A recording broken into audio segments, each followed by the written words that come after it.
اعوذ باللہ من الشیطان الرجیم بسم اللہ الرحمن الرحیم صبغۃ اللہ کیا معنی؟ یہاں پر بھی ایک آپ کو محذوف ماننا ہوگا، اخترنا صبغۃ اللہ، ہم نے تو اختیار کر لیا ہے اللہ کے رنگ کو۔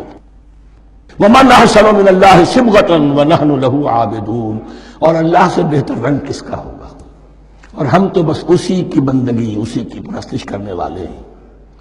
قُلْ أَتُحَاجُّونَنَا فِي اللَّهِ وَهُوَ رَبُّنَا وَرَبُّكُمْ، اے نبی ان سے کہیے کہ کیا تم ہم سے محاجہ کر رہے ہو، حجت بازی کر رہے ہو، جھگڑ رہے ہو، دلیل بازی کر رہے ہو اللہ کے بارے میں؟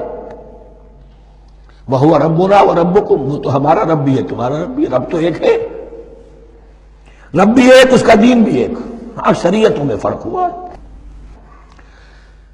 قُلْ أَتُحَاجُّونَنَا فِي اللَّهِ وَهُوَ رَبُّنَا وَرَبُّكُمْ وَلَنَا أَعْمَالُنَا وَلَكُمْ أَعْمَالُكُمْ، رب تو ہمارا بھی وہ تمہارا بھی وہ، البتہ ہمارے لیے ہوں گے ہمارے عمل، تمہارے لیے ہوں گے تمہارے عمل۔ وَنَحْنُ لَهُ مُخْلِصُونَ، اور ہم تو اس کے لیے اپنے آپ کو خالص کر لینے والے ہیں۔ یہ ذرا تین الفاظ یہاں پہ نوٹ کر لیجئے، یہ میرے اور آپ کے لیے لمحہ فکریہ ہیں۔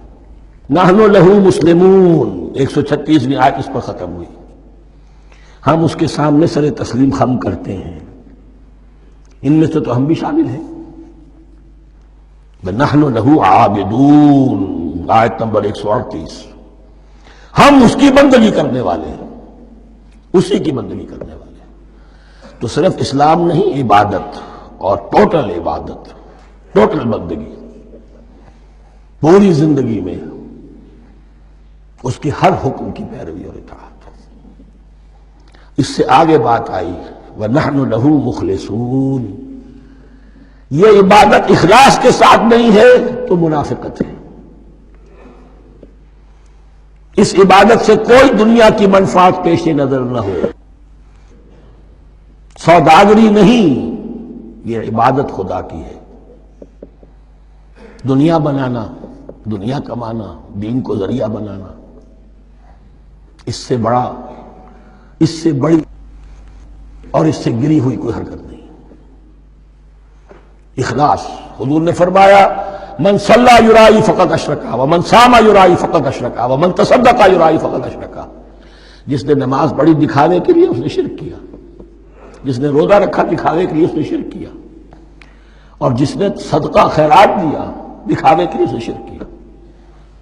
وَنَحْنُ لَهُ مُخْلِصُونَ، نَحْنُ لَهُ مُسْلِمُونَ، نَحْنُ لَهُ عَابِدُونَ، نَحْنُ لَهُ مُخْلِصُونَ۔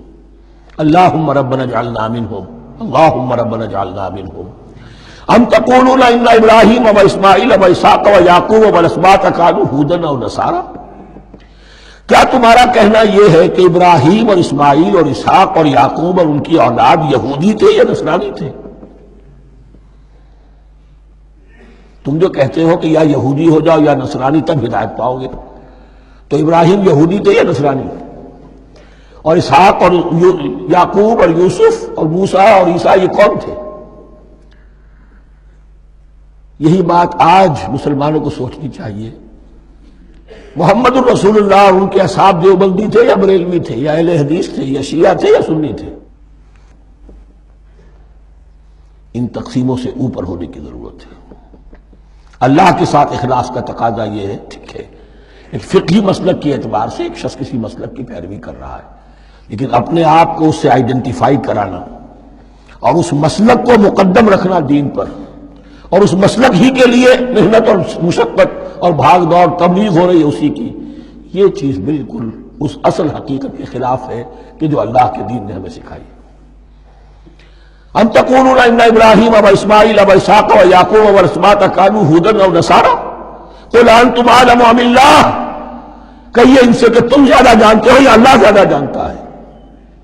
ومن اظلم ممن كتم شهادة عنده من اللہ، کان کھول کر سن لو، اس سے بڑھ کر ظالم کون ہوگا جس نے اللہ کی ایک گواہی جو اس کے پاس تھی اسے چھپا لیا۔ تمہارے پاس گواہیاں ہیں، علماء یہود جانتے تھے یہ اللہ کے رسول ہیں جن کے ہم منتظر تھے، اس گواہی کو چھپائے بیٹھے۔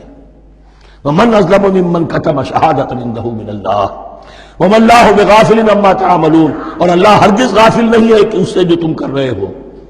تلک امۃ قد خلت، یہ گروہ مقدس جماعت تھی یہ، جس کے یہ گلے سرسبد تھے، یہ گزر گئے۔